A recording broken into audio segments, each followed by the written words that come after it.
walking through. Yeah. The big cat, the big lawyer. You know what I'm saying? That's our lawyer. I'm coming to sue you with this. Hey, you see me? I'm coming. Right. We're suing your ass. Putting them over cane right now. Y'all know what time I already got a few lawsuits. Y'all know who you is.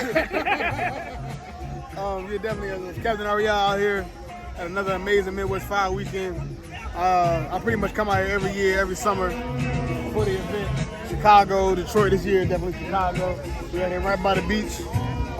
Black brothers, Hispanics, and Indians all out here coming together in unity like we always do.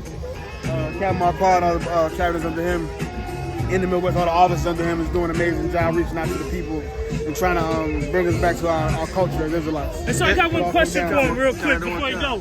So, with what Donald Trump is doing with the immigrants situation, in your legal mindset, is that legal what he's doing?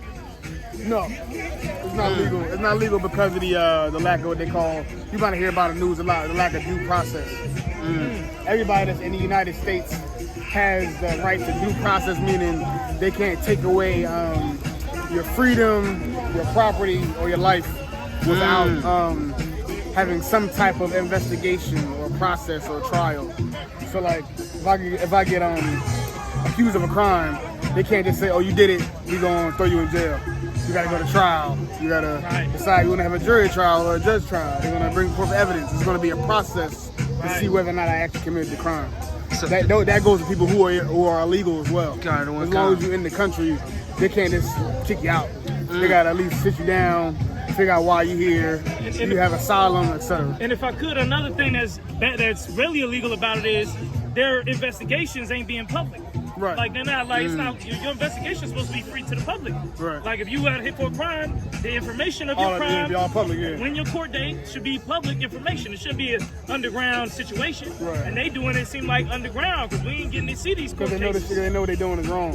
So that's why they wear, like you're saying, that's why they're wearing the mask when they come arresting people, because they know the shit they doing is wrong. They don't want it to come back like 10 years later they don't want when too it many has details. they find out, look, this all was illegal. Everybody a part of it should be charged with something. Right. So they like, look, well, we got mask ones the whole time anyway, so that wasn't me. Right. Yeah, they want to keep everything under wraps. I mean, they weren't gonna do it, but they're trying to keep it under wraps as much as they can. Yeah, because Trump only got 4 years, so after that, shit could get switched around where they say this ICE shit was illegal. You never know. You know? Yeah, it definitely could. It always could turn on their head. So all that shit is definitely illegal. So I got one more question from a legal standpoint.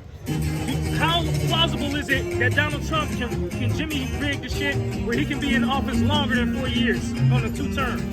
How possible is it legally? The only way I can see it happening is if happening legally, if there's some type of emergency.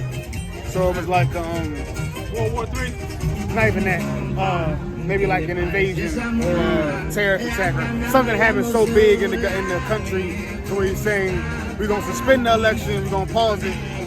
I gotta stay in office right now. We can't worry about the next election because we gotta protect the country from whatever threat. Wasn't there a president who stayed in office who did a 3rd term because of the war? World War II? No, that was talking about FDR or something like that? I think FDR. Yeah, he had a 3rd term, but it wasn't because the reason he had a 3rd term because there wasn't a law against it. Before him, every president just only did 2 terms because it was like tradition, customary. But after he had a 3rd term, they made a law where you have to have 2 terms. Did Trump use that as a legal precedence to have a 3rd term? No, it's in the Constitution. You can't use that. More than likely, he would have to have some emergency, so like some attack, some threat that's coming to the country. So he'll say, we can't have an election right now. We're gonna pause it. Yeah, we're gonna pause the election. I'm gonna stay in power so I can keep everything controlled and keep everybody safe. Which will probably be a play to get more power. So if I could, Cap, so with everything going on with Donald Trump and ICE, all of this being illegal, do our Northern Tribe brothers have the legal right to defend themselves by any means necessary? You definitely do. I mean, niggas always had a legal right to do all types of shit. but it comes down to what you're saying right now is that the laws in the book don't matter. And I think for generations we thought they mattered, or at least they should matter. We at least expected them to follow their own rules.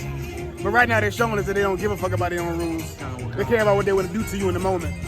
And if in a moment they want to kill you, they're gonna do it. If in a moment they want to deport you, they'll do it. What's on the books and what the law says is irrelevant to what they actually want to do. So and that's why what we're doing is so important, because ultimately you gotta have the Most High on your side. You gotta have brothers on your side. You gotta have somebody supporting you. Because if you're just going up against them, expecting them to follow their own rules, that don't happen. A lot of people getting deported right now were expecting the U.S. to follow their own rules. They was expecting to come to the border and say, "I'm seeking asylum because my country, you know, is war torn, and I'm escaping. I'm a refugee. I'm escaping persecution in my own country. So I'm gonna come here." That's what they was banking on. It worked for a while until they don't want to work no more. So they said, "We don't like y'all no more. You got to go back. Fuck the war that's going on in your country, or fuck the cartel when they kill you. We don't give a fuck about none of that. You got to go back." So it doesn't really matter what the rules say. The rules say a lot of shit. What matters is whether or not they willing to follow them. And sometimes they ain't willing to follow them. You know? So if I could, so basically what you're saying, the best thing to do for Hispanics is to join with their brothers, the so-called Negroes, and build the army that we supposed to build together. That's you can't hope in the government. Only so much. When I say hope in the government, I mean you can only do so much to convince them. Of course, it's good to be knowledgeable about those things. It's good to be abreast of the laws and the regulations and know what the law is. But it's only gonna mean so much, and we're seeing that right now. It's only gonna mean so much.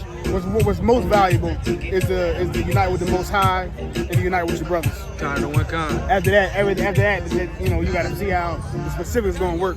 But that's what's most important: the brotherhood and serving the Most High. Those two things, you can't replace those two things. You can't replace it by knowing the law or making a good legal argument. You gotta get with your people, and that'll give you hope in the future, Lord willing. Listen, this is the Midwest Fire Weekend edition of Captain's Corner. I got Priest and Captain and 10,000 ahraya. Listen, the water, sir. Good water, you. Appreciate it.